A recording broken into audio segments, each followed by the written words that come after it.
What's up, everybody? Welcome back to the show. We're bringing you guys every single week, and I'm your host, Rick Arson, and then we have co-host Laborio. Laborio, how you doing today? I'm doing good. I'm excited. How are you? I'm doing pretty good. And we also have a special guest, the coach, David Solis. How you doing, Coach Davis? I'm doing well. Thank you for having me, fellas. Hmm. All right, so we're just gonna recap what happened last week with the Cornell Oaks baseball team. So, Laborio, can you take us in and show us what happened last week? Yeah, of course. So, as you guys may recall, last time we were on, they had a 5-2 record, and this week it wasn't as good. It was we see last Tuesday, it was a game.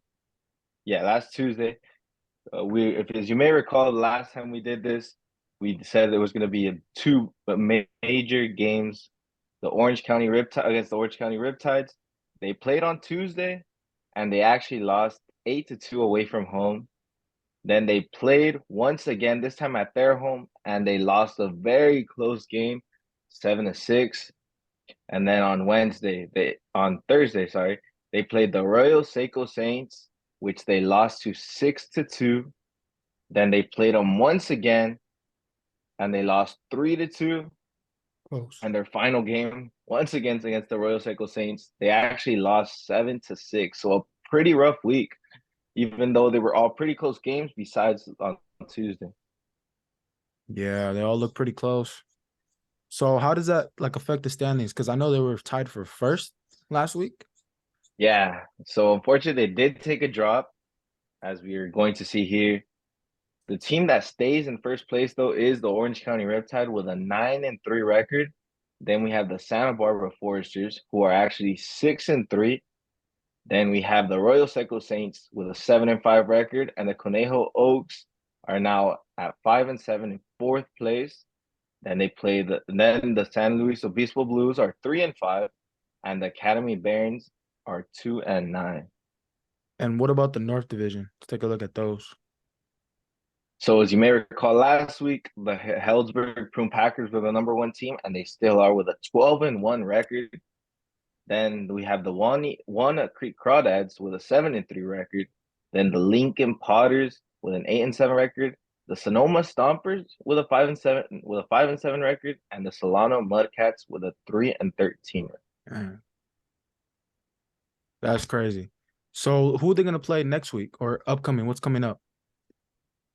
So it is going to be a pretty tough schedule as for the 5 games this week are actually going to be away from home. We have Mhm. tomorrow they have against the San Luis Obispo Blues, and then on Wednesday they also play them. Then a Friday, a revenge game against the OC Riptide. They're going to have them for 3 straight games. Dang. So And those it's are a the last few chance for games. them to bounce back this thing. Uh-huh. Those are the last few games, correct? Yeah. Okay. And then we have the coach here, Coach David Solis. How you doing today? I'm doing well. Doing very well. Thanks, guys. Can you share some thoughts that you have, what happened last week, especially yesterday, that game? Yeah, obviously it was like you said, it was a tough week result wise. But games were close as you said. Mhm. Especially the last four of the we're on in a tough stretch right now. But in the last four, we actually enjoyed a lead in each one of those games.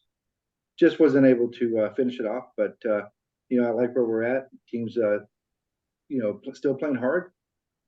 Pulling for each other. And, again, throughout this tough stretch, we're still doing things we need to do. Just got to finish off games. Last night was probably one of the more interesting innings to a game I've been associated with. And so, that ninth inning lead got away from us, and the way that, the winning run scored was not your conventional methods. But at the same time, it takes nothing away from the effort the guys are putting in, just not coming on the right side of the games right now.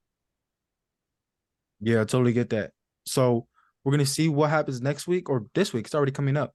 So we're gonna see where the Cornell Oaks actually land in the standings. Hopefully, it's back at that top spot. So we're gonna see. We'll bring you guys the show next week as well, and then be sure to check out all the other shows and the links all on the KD website. But thank you for coming, Coach David, and thank you, Labordio, and see you guys next week. Thank you. Appreciate it. Thank you for having me on, fellas. Yeah.